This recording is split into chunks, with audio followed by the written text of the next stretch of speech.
Hello guys, welcome back to my channel and I'm Za and this is Za Canada. And today we are going to talk about another update from immigration na pag-usapan natin to last time pero may bagong labas na update when it comes to the Bill C-12 or yung tinatawag nating mass cancellation ng mga visa. Paano to makakaapekto sa ating mga immigrants o dun sa mga bagong dating o dun sa mga kapapasa lang ng mga application. So ito yung pag-uusapan natin ngayon sa video na to at huwag aalis.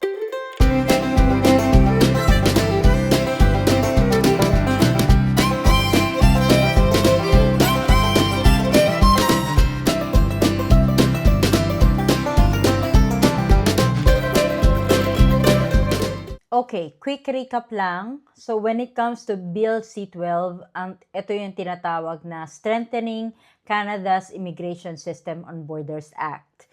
Ito yung proposal na nagta-target na ayusin, palakasin, at expand yung bawat immigration, border security, customs, pati drug-related at anti-money laundering law. So sa madaling salita, halo-halo siya. Lahat ng yan is nakapaloob sa iisang batas or sa iisang law. Nakapaloob dyan yung immigration, border security, crime prevention, and national security.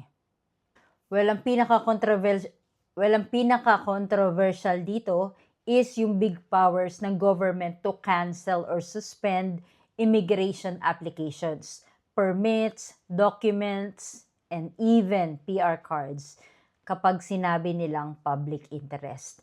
Ano yung nakapaloob dyan sa public interest na yan? Dati parang pwede na lang sabihin na kahit ano, public interest kasi, tapos boom, cancel permit, suspended application. At yun yung mga kinakatakutan ng mga tao, especially ng immigrants.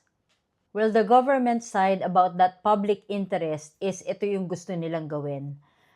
Pag sinabi nilang ganun, sinasabi nila na kailangan ng stronger borders, kailangan mas prepared sila sa mga organized crime, drug trafficking, terrorism, mas mabilis na processing, and more security tools. Yan. So, relax lang. So, para sa kanila, this is for safety. So, para sa kanila, this is for safety. Hindi ito para targetin ang mga immigrants. But then again, we'll have to look at the other side of the coin. Okay sana kung ganun lang, or okay sana kung ganun talaga yung mangyayari. Pero sa sobrang laki ng powers, it's like giving them a remote control. And then, one click, pwede nilang masuspend or makancel yung application mo. So, marami ang kinakabahan. Maraming tao ang maaapektuhan. And these are the examples kung bakit maraming critics or maraming umaapila sa law na to. There are lawyers, human rights group, immigration advocates, at syempre, yung mga immigrants mismo. The first one is pwedeng makancel yung permit or PR card dahil sa public interest. Kasi hindi klaro ang ibig sabihin nun. Dapat naka-detailed. Ano ba ibig sabihin ng public interest? So, next is yung refugee claimants ang pinaka-at risk. Lalo na yung mga nasa Canada na more than a year. Yung iba sabi nila na if the refugee claimant is here for more than a year, then they need to go home. Bakit? Paano pala yung application nila na pending dahil ang tagal ng processing ng IRCC? What will happen to them? Next is dun sa process, parang nababypass, wala kang laban, isang click lang, tapos na. Info sharing, walang masyadong, the transparency, the same thing that I was telling you before in the previous vlog, transparency or communication, kung paano nila i-share yung mga information sa different government body, to what extent or to what, ano ang limitation ng info na i-share nila sa ibang government body. So, at paano nila yon gagamitin? And yun nga, as I've mentioned, masyadong malawak. So, imagine, immigration bill na may kasamang drug policy, custom issues, financial crime, parang magkakaibang worlds pinagsama sa isang bill. And as someone in the immigrant community, nararamdaman na natin yan, hindi ito about against security, pero dapat fair. So, ito na yung good news, guys. Ito na yung amendments na ginawa nila. The committee who handled it or reviewed the bill and sabi nila masyado nga malaki yung public interest. Let's limit that. They provided at least some of the examples of things na pwedeng maging dahilan dun sa power na yan. So, pwede lang gamitin yung cancellation or the Bill C-12 if there is an administrative error. Ibig sabihin, na-approve nila pero hindi pala qualified ano pangalan yan?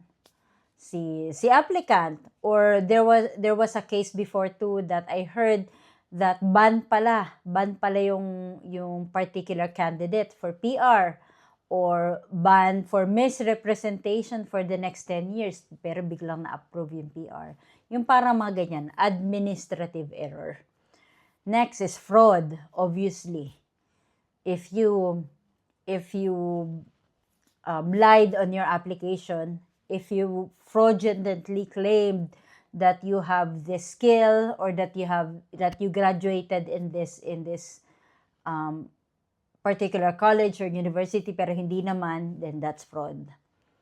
Public health, these are dangerous diseases, 'di ba? Yung parang you would cause pandemic kind of disease. Pero I'm not aware exactly what are these type of public health issues, but you may want to check on IRCC what exactly are these health that might hinder you from coming here in Canada. So public safety, of course. These are terrorism or something to that effect. Yung mga type of things that you've done in the past, if you have a record of these, then that might hinder you or that might cause them to reject your application. And of course, national security. And yeah, at least mas specific, mas malinaw at hindi basta-basta arbitrary. And ito pa yung maganda, kailangan mag-report ang Minister ng Parliament kapag may ginawang cancellation or suspension. So, hindi pwedeng tahimik lang. Hindi pwedeng bigla mag-email na sorry, canceled na. Kailangan may transparency. And once again, this bill is still a proposal. Hindi pa siya tapos. Which means that there are things that they still need to scrutinize. At ito yung mga bagay-bagay na yan. Nandyan pa rin yung power to cancel permits or applications. Limited na, pero nandyan pa din siya. So ano ba yan? Refugee system issues, maraming organization na hindi pa rin fully aligned with the international human rights standards. So, super bill pa rin ito, parang all-in-one na sobrang laki, na sobrang broad. Sobrang dami niyang hawak. Hindi masyadong ideal kasi immigration should be treated humanely and separately, hindi mixed with criminal enforcement tool. So, nakamix kasi siya. Tapos, and syempre, hindi pa ito final. Dadaan pa ito sa mga House and then sa Senate.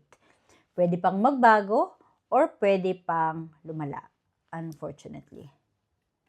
Pero take your time. Okay? Relax lang.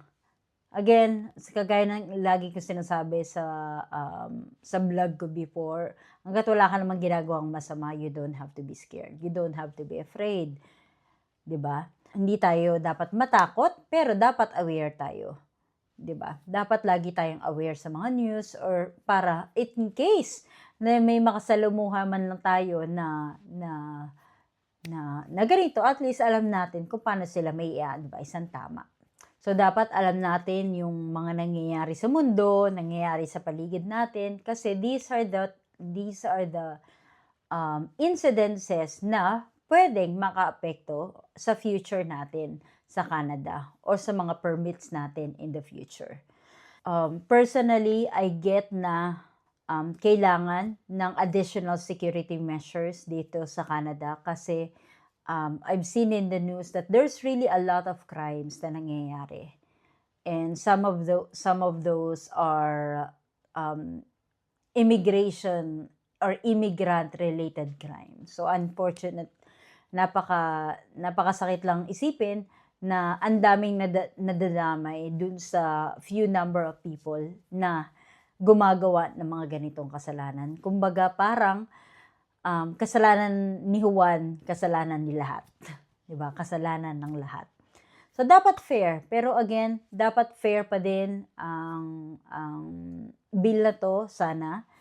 May due process at may respect sa dignity ng tao.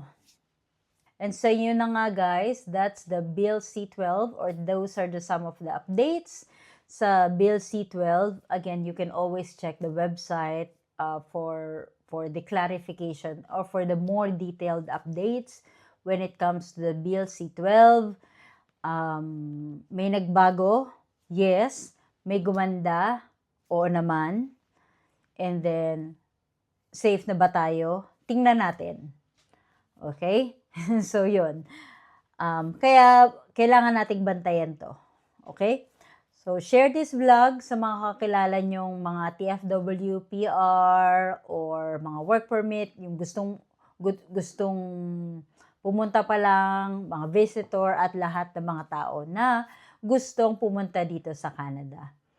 Okay? Or kahit hindi. Doon sa mga gusto lang nilang malaman kung ano nangyayari sa Canada. Okay, so share me what's your thought about this Bill C-12. Makakatulong ba, makakasama ba, or what?